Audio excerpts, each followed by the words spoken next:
കേരളത്തിൻ്റെ റവന്യൂ വരുമാനത്തിൻ്റെ 70% ശമ്പളമായി പോവുക. അറിയാമോ എങ്ങനെ 70%? ഈ സംസ്ഥാനത്ത് ആകെപ്പാടെയുള്ള ഉദ്യോഗസ്ഥന്മാരുടെ എണ്ണമെന്ന് പറയുന്നത് നമുക്കറിയാമോ? വെറും 5,11,000 മാത്രം ഉദ്യോഗസ്ഥന്മാർ. പെൻഷൻ പറ്റിയവർ എത്രയാണെന്നറിയാമോ? അത് 3,97,458 പേർ.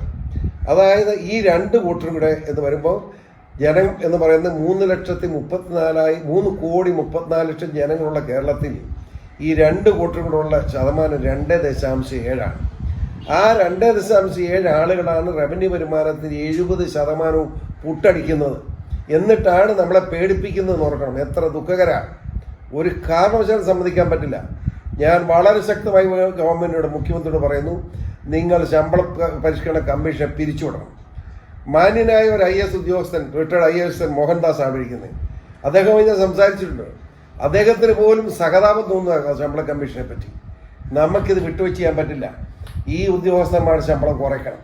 പെൻഷൻ മാക്സിമം 25,000 രൂപ. MLA MP എല്ലാവരും 25,000 രൂപ കൊടുക്കാൻ പാടില്ല. ഏറ്റവും വലിയ ശമ്പളക്കാരന് 50,000 രൂപ കൊടുക്കും. അതുകൊണ്ട് കൊടുക്കാൻ പാടില്ല.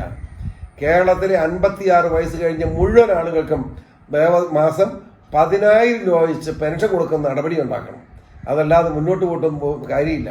ഇല്ലെങ്കിൽ വലിയ ജനകീയ പ്രക്ഷോഭണത്തെ നേരിടേണ്ടി വരും. ഇവിടെ LDF UDF മാറി മാറി ഭരിക്കുമ്പോൾ സംഘടിതമായ ഇവരുടെ ഈ ഉദ്യോഗസ്ഥന്മാരുടെ കീഴ്പ്പെട്ട് ഇങ്ങനെ വർദ്ധിപ്പിച്ച് ലോകം മുഴുവൻ കടവാക്കി കേരളത്തെ കുഴിയിലാക്കി വെച്ചിരിക്കുക. രണ്ടും കൂടെ ചേർന്ന് LDF UDF ഉത്തരവാദികളല്ലേ? ഉദ്യോഗസ്ഥന്മാരെ പറയുന്നതിനനുസരിച്ച് പ്രീണിപ്പിക്കാൻ വേണ്ടി ശമ്പളം കൂട്ടിക്കൊടുത്ത് ഈ നിലയാണ്. ഒരു ചെറിയ ഉദാഹരണം പറയാം. ഭാര്യയും ഭർത്താവ് ഉദ്യോഗസ്ഥർ. ആ രണ്ടുപേരും ഉദ്യോഗസ്ഥരാണെങ്കിൽ ഭർത്താവ് മരിച്ചു. ആ ഭർത്താവിൻ്റെ പെൻഷൻ ഭാര്യയ്ക്ക് കിട്ടും. ഒന്ന് ആലോചിച്ച് എന്തൊരു കടുങ്ങിയാണ്. 1,00,000 രൂപ ശമ്പളം ഉണ്ടെങ്കിൽ പെൻഷൻ പറ്റുമ്പോൾ പെൻഷൻ പറ്റിയാൽ 50,000 രൂപ തീർന്നില്ല. 50,000 കേന്ദ്ര ഗവൺമെന്റ് പ്രഖ്യാപിച്ച് ഡിയർനെസ് അലവൻസ് കൂടെ കൊടുക്കുക. എന്തിനായത്? നിങ്ങൾ മാത്രം ജീവിച്ചാൽ മതിയോ? ഈ 3,34,00,000 നിങ്ങൾ ഈ 10 ലക്ഷം പാട് ജീവിച്ചാൽ മതിയോ? ബാക്കിയുള്ള എല്ലാം